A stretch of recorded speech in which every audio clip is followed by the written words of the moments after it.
I'm standing here with Kamo, and Kamo, could you maybe tell me what project you were working on? So yeah, this is an independent film which I've written, acted and directed. It's called The Investigator. It's based on a true crime drama in India, based on casteism and crime. So yeah, that's the film which has been doing now festival rounds and being very honored to be part of Septimius here, being nominated for Best Asian Actor for the same film. Nice. And what was your inspiration for making this film? So back in India, we lack suspense thriller genre, and this during the COVID time, I was trying to make something which was dark humor, but because of COVID, we could not shoot anything for 2 years. But then I had this a real life incident, a drama, which was there in my closet, and I decided to narrate it to my mother first, because she's a fantastic audience. And when I told her about the drama, then she loved it. So I started writing. I thought that this is the best audience to cater to. Yeah. So I did it within 3 months. I wrote the film. Then another 2 months we did the Reiki, and then we finished the film in 35 days of shoot. So yeah, the inspiration was, of course, my mother, but also we don't see in the rural villages where crime is being happening against females because they are lower caste. Yeah. Casteism is a big issue in our country, but the crimes are much more worst. So yeah, I used suspense thriller as a genre to tell this serious topic. And I think I've achieved well. That's why I'm standing here giving an interview to you. Nice. I really love the inspiration and how you're telling how you arrived to this film. And I'm just curious. Also, did you then talk a lot with a lot of maybe police officers or like cases to get your story straight, to get more in depth? Yeah, I was in talks with the commissioner of police of that particular city where the crime happened. And he was a bit skeptical to share the details with me. But then we had to sign some no objection certificate to them. And then they gave us a proper detail about the study. But it was very gruesome, the crimes and the reality. But yeah, I think audience needs to know that side of the world as well. So yeah, research is important. Today, that is what we lack in good films. It's more of superficial acting, but there's nothing well-lived character. All those things comes from research. So that's what we have tried our best to do with this film. Yeah, I think that's really good. Also, really important to back up your story and to make sure you know what you're talking about. And are these topics or these subjects something you're always interested in to make films about, or is there like maybe other genres you also want to or inspire you? Or so basically, I'm a theatre actor, and so before that, I was a civil servant aspirant because my entire family was civil aspirants, so they wanted me to also become a civil aspirant. So it was difficult to crack that part of the life. I told them that I'm an artist. So they told that you are on your own, we'll not support you guys. So started doing a lot of theatre workshops, started writing, started improvising. And then I discovered that I'm much more better in dark humor because serious things can be well told in dark humor tone without hurting anyone's sentiments. So yeah, dark humor genre is the next genre which I'm working on, and so I could talk about the next film. It's called, maybe short, yeah. It's called Mastan, and Mastan means lunatic lover. So how this guy in India in a village who is a bricklayer is trying to make a Taj Mahal for his beloved wife who just passed away. And so his struggle to make Taj Mahal with no money because Taj Mahal is supposed to be a very expensive monument in India. So he's trying to do his best, but he has to see the worst side of the life as well. So yeah, that's the journey which I'm writing and excited to do. So yeah, that's a very different genre than what I have made. My first is my second. Really nice. I really love also you talk with a lot of passion about it, and I'm really excited to see it. Then I want to close off this interview with you, and thank you so much for your time. And yeah, have a great evening. Same to you. Same to you. Thank you. Take care. I'm standing here with Daria. Daria, very nice to meet you. First of all, you look amazing. I really love the dress. And this is your second year now at the Septimius Awards, right? Could you maybe tell something about how you experienced last year and how you're enjoying the night? Yes, it's amazing event in the Netherlands. Previous year, I was so inspired because in the Netherlands you don't have a lot of events in such international vibe. And this year I thought, oh, when I got invitation, I definitely have to come here to make new connections and to be happy for other people who were nominated this year. And it's like the day of celebration of the cinema. So we are going to join it. Yeah. Nice. And could you maybe also tell a little bit more about you as an actress? What are, for example, some genres you really love? Or, yeah, maybe tell something about that. Yeah, as actress, I prefer drama movies, and I love historical genre as well. And I'm producing films as well, so I'm now searching for different combinations of genres as well, because nowadays we have to surprise, entertain the audience, and it's always a big, long research on your way, and if you're very long in this profession, sometimes you need to try and taste new things. And for how many years are you now in the Netherlands? Because I think you came from abroad, right? And were you when you first not in the Netherlands? What's your background? Yeah, I had to start everything from the scratch 6 years ago when I moved to the Netherlands. I'm arrived from Moscow, where I was studying and working in theater for 10 years.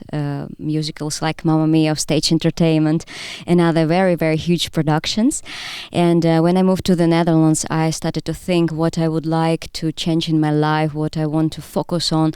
And that's why I started to focus more on film industry.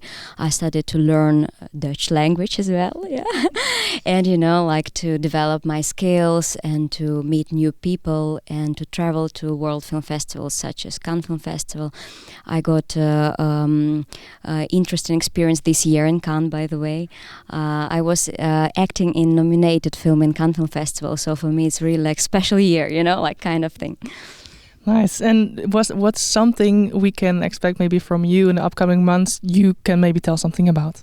Yeah, I'm now developing a project with a lead part, and I can't tell a lot about this project yet because financing, all these things, you have to manage all them and then to shout out what you are going to do. Yeah, but I really had very nice premiere in Cannes Film Festival, so it's now the time for the new great opportunity. So I'm ready for it. Yeah. Nice. I love that. Then I want to close off the interview with that, and really thank you for being here and thank you for your time, and enjoy the evening. Yeah, thank you for interesting questions. Good luck. I'm standing here with Irina, fashion designer. And Irina, could you maybe tell something or maybe even about your own dress right now, but also about what are some projects you've been working on? Hello, my name is Irina Krutasova. I'm fashion designer and I work with evening gala and red carpet dresses, and this place very inspiring place for me.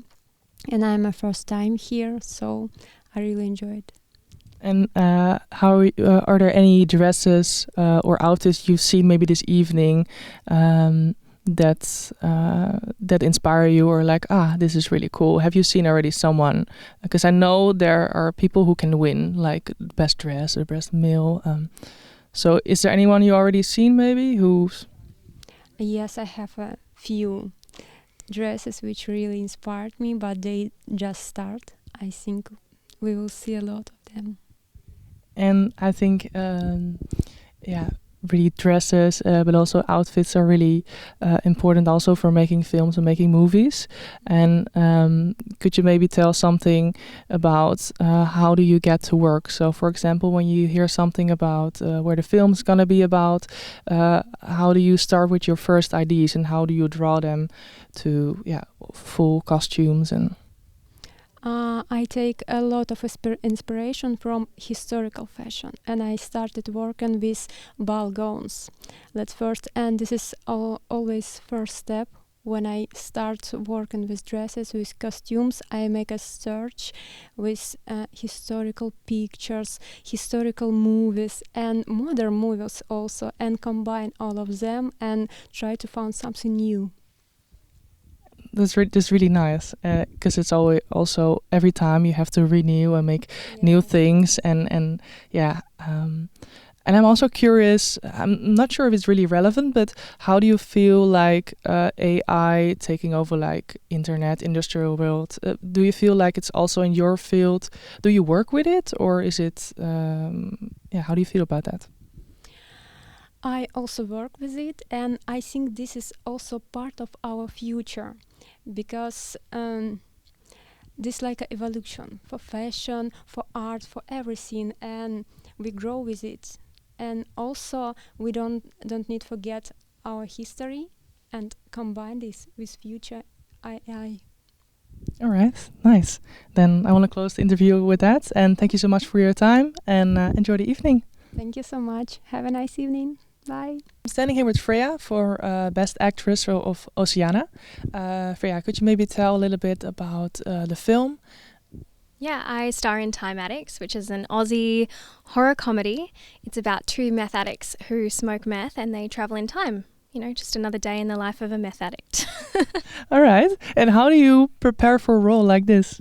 It was crazy. I actually only had 2 weeks to prepare for the role. So I read the script a bunch of times. I read books. I was watching YouTube videos with, past meth addicts. But it was tough. It was very much a challenge for me. Nice. And also, how many days took it to film the entire film? Because I think 2 weeks before your role is pretty short. I think it took maybe 24 days. So it was tight, but it was all filmed in one location with 3 actors as the leads. So it was ambitious, but we were able to do it. So there must be like a really small team you filmed with, right? Yeah, it was a small team. It was my first Australian project. I lived in America for a bit, and coming back to Australia to do a movie was really refreshing because it was working with my own kind, and it was like summer camp. It was very intimate and we became very close. I really like that. And you did some other things also in Australia before? When I was much younger, I did some movies and TV series, but then I moved over to LA for a bit, and I worked mostly on American projects. All right. And what do you like more than maybe? I love movies. Movies have a place in my heart because I love that finite period of time that you're working on something and being able to transform into different identities for that period of time and then letting the character go. I love that. And also, which do you love, Australia more with film or America? Bit hard, maybe. I don't want to say. I don't have an answer for that because, it's different because in America, the Australian film industry is still very fresh, but it is working with fellow Australians, so it's culturally more like home to me. But I also love working in America. I'll work anywhere, to be honest. It's just different elements in every film scene, right? Yeah, exactly. All right. And is there anything you're working on right now? Any project, anything exciting coming up you maybe can tell a little bit about?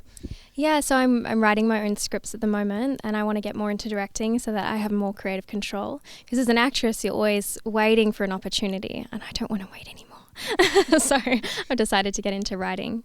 All right, really cool. Then I want to close off with that. And thank you so much for your time and enjoy your evening. Thank you for your time. I'm standing here with Weslisa for the Best Documentary nominee. Weslisa, could you maybe tell something about your documentary and how do you arrive at the subject? Our documentary is about the siege of Ukrainian city Mariupol, but it's not only about Mariupol, it's also about other Ukrainian cities that were destroyed and occupied by Russians. And for me, it's so important to be here today and stand here because war is going on right now and just came from the war zone, and it's a little bit difficult to understand how it could be possible in one time. But the most important thing that with our documentary we can give this voice to the people and give eyes to people all around the world to understand what's going on, and to not the world forget about these stories of people who were killed and of people who were left the city because it was occupied. And now a lot of Mariupol families have their new home here in Netherlands, and this is so important to have this support for them. But still, I think we need to tell about this more, and that's why we're still working, because we're journalists, we are reporting from Ukraine every day. But our film is helping to tell these important stories and to not the world forgot about this. Do you feel like maybe now also in the beginning there's always a lot of media and attention to the war and everything that's going on? Do you feel like the world is still looking out for Ukraine, or do you feel like people have their eyes on other wars, or and that maybe your film could maybe help to give an in-depth look on how people experience this? I think that our film is helping people to feel it more, to understand it more, because when you live in a peaceful place, you have no time to think about this. But this is so important to think about, like the humans, and we need to support each other, and we need to be united around these things, because war is now really topic in this. I think all world is involved in this, and I really don't want it to happen to other countries or to other people, because war is the most terrible thing I saw in my life. So that's why I think, yes, of course, film is helping to tell more and to feel more in this time. And I'm also curious because it's quite quite heavy and quite maybe difficult to also ask people questions and maybe get them to open up about the topic, because people maybe like to stay in their own shell, maybe not talk about it. So how did you go about it? I think we as people, we as the humans, we have our feelings, and this is what united us. And that's why when we're working on our stories, when we worked on our film, I think I gave all my heart and my soul to this, to let people understand it, at least for 1 second. Because, for example, if you're like mother and you have children, you will understand what it means when you are losing your children or you're losing your loved ones. So that's why it's important that we all can feel it, and I think this is what united and makes the attention, it keeps this attention for this war. Yeah, true. I think at the end of the day, we're all the same. We're all human, and it's important to talk about this and to really share what's going on. Actually, is this for you also as a documentary or filmmaker, like a topic you're mainly focusing on, or are there any? Yeah, what are the upcoming projects maybe after this, or when we worked on our documentary, at first it was my first documentary. It's first documentary in my life, because in normal life I'm just a reporter, I'm a journalist working now in Ukraine covering the war, and for us it was the most important thing to tell this voice to people and to scream to the whole world what's going on. And when we were able to escape from Mariupol through 15 Russian checkpoints, hiding all our footage, we were able to take out more than 30 hours of video. And then we decided to do this documentary, to made it in history and to save it, because we were so scared that people will just forget about this. And now I'm still working as a reporter in the front lines, because for me it's so important to tell the stories to the world, because I still believe that we can change something, that we can stop it. And now my focus is in my reporting from the front lines. but in the same time I'm collecting all the stories, and I believe that in the future maybe we will be able to do film about this stories that we were not able to film but that exist, and this is the most important, I think. Yeah, then I want to close the interview off with this, and let's have hope, because I think that's really beautiful what you tell, like never give up, always have hope and tell the stories about the people. So thank you so much for your time and enjoy the evening. I'm standing here with Mohammed Asif, and you have a YouTube channel, and could you maybe tell something about your YouTube channel and what it is about? So actually it's about, we create what we are thinking, and everything that we create, it's all about related to all the people who are living middle class, upper class, lower class, and even also for luxury class people.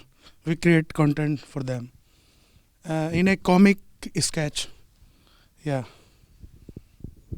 So what kind of comic sketch is it? What are some topics you, for example, discussed in your last episode? Actually, we made daily life routine content, like we see beggar a lot everywhere. So how's beggar's life, and we see a shopkeeper every day. We go to the shop and we connectivity to the shopkeeper. So we create mostly based on the content which is related to real life, and so that's we created mostly from last 6 or 7 years. All right. Yeah. So just real people from the real world. I think that's really nice, because everyone has their own little story, right? So that can also be very funny. And can you maybe tell for how long have you had this YouTube channel, and how did it develop over the years? Because now YouTube Shorts is also really upcoming, and TikTok. Like, do you also put stuff from YouTube on TikTok? How do you work? Actually, TikTok is banned in our country from last 4 years. Yes, and before YouTube, we work on TikTok, and we have 6 million followers there when TikTok banned in India. But after that, we had nothing to do, but we don't stop our work. We start daily making videos, creative, different content on different topics. And now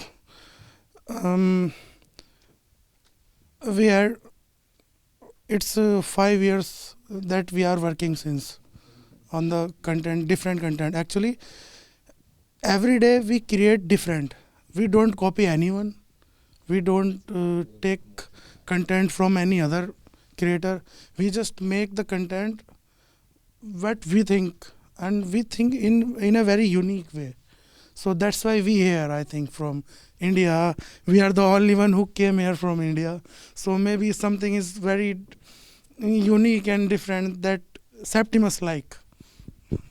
Yeah, that's really cool. And maybe, to close it off, could you maybe state the name of your YouTube channel and where we can follow it? Sorry? Could you maybe state the name of your YouTube channel to end off this interview? Yeah. YouTube channel name is Avengers. Is it totally belong to India, from India, and request you to all of guys, please must go there and don't forget to subscribe. All right, thank you so much for the interview. Thank you so much. Bye. I'm standing here with Jordan, and Jordan, could you maybe tell me what you're nominated for, and tell me about your film? So I'm a film producer and director, and we have been nominated for our feature film Before Dawn in 3 different categories, including Best Film, so Best Makeup, and also Best Costume. And Before Dawn is based on true events of the Allies during World War I, and it's the largest movie to come out of Australia. It's very, very exciting to be the fact that this film has made it worldwide, but now to be here on the other side of the globe. It took like 16 hours to get here on a plane, but it's been fantastic. So I'm still a little bit jet lagged, but it's very exciting, and the adrenaline's pumping, and yeah, it's really exciting to be part of these awards. It's really nice. And the film is really big, and I just wonder, because we also talked a lot about tonight about creating a team around you, and how would you describe the team that you're working with? Do you work with a big team, or is it a small team? So I started producing and making films when I was in high school, so I'm still in my 20s, so it hasn't been that long. But for me, every film built a new team, or we had the team, and then I started bringing new people in bit by bit. And Spielberg said you're only as good as the people around you, and very true. And I'm very lucky with the team that I've got, that I have built this team that is, I can rely on them, I can trust them. And I remember being at the premiere, we had 1,500 plus people there, and the only reason why I was standing there was because of that cast and crew I got to work with. And yeah, you are only as good as the people around you, and I've been incredibly lucky to work with that team. And I got a call from Walt Disney Company saying, we want you to produce a film. I went, exciting. And then we got Netflix and Apple lined up as well, and they've all said, yeah, we want to do it. And I said, that's fine, but you're not investing in me, you're investing in the team behind me. So if you want me, you got to bring everyone with me. So, and I've been very lucky that I was able to negotiate that, and I've been able to bring in all the people that have supported me right from my high school days. So yeah, it's incredible that this team in Australia, it started off small, but now we've got more than 300 staff members, 300 cast and crew. And, and then if we're talking about the cast, for instance, we had 300 extras in our last film alone. So that it keeps getting bigger and bigger. And to be able to make films of this scale and to say that we're actually independent and we haven't got that government funding, it's truly incredible. It really goes to show that if you've got that drive and if you've got that passion, you can make anything possible with the people around you. I really love that. I really think also the philosophy, like you're as good as the people around you, and it's really important to also have the drive. We also talked about today that also with Step and Graham, and I'm also curious because it's such like a really good team, and I love it that you told me that you work with them for also many years with some of them. What are some of the challenges maybe you faced with making the film? You could tell me more about. So for me, I think I was quite lucky because I was very young when I started making films, so I was quite ignorant. People go, oh, that's not possible. And I was going, yeah, it's fine, it's possible. And then you started making a lot of mistakes and you'd learn from the mistakes. But what was really good is that the mistakes I was making, they were only costing $50 or whatever. But I would learn from that mistake, so that when I was doing something like Before Dawn, a mistake on that could cost $10,000, $20,000, $30,000. So you can't make that mistakes, but you've learnt from that. So it was quite challenging making a film of this scale, and the way that we did it was a lot of sponsors and in-kind support. So it was very much a business structure that I adapted back when I was in high school, of getting those sponsors and in-kind support and showing that, hey, if you don't have the usual way of getting funding, you can still go out and make your film. It's just a different way and a different outside of the box thinking. And long story short, now other filmmakers across Australia, and now we're actually seeing it, that are also connecting with us saying, oh, we love how you did this business structure. We like how you did that because we can't get the usual funding from the government bodies or the usual people that are the gateholders. And we're looking at copying your structure, adapting the same structure. So we've almost pathed a way for a different way of filmmaking through the independent world, and it's incredibly exciting to see. But it does have its challenges. It means that if a generator goes down or something goes down, you then need to adapt. You can't just go, oh well, we got $1 million, let's just pay for a new one. And they actually made a documentary in the trenches on my last film and also what we're doing. So they've done a doco which will be coming out on Netflix, I believe, soon, and that just shows you so many challenges that we went through. We filmed in the coldest and wettest winter on record in Australia, and those that know Australians, like, we're accustomed to 30 degrees, but then all of a sudden it will just rain and rain and rain and rain, and we had the perfect filming conditions for the Western Front in World War I, but it was a very, very hard shoot, and I never want to see mud. I never want to, mud, sandbags, never want to see it again. But it also was a testament to what those actual men and women went through and the sacrifices that they endured, and because of them we get to live in such a lucky world that we live in today.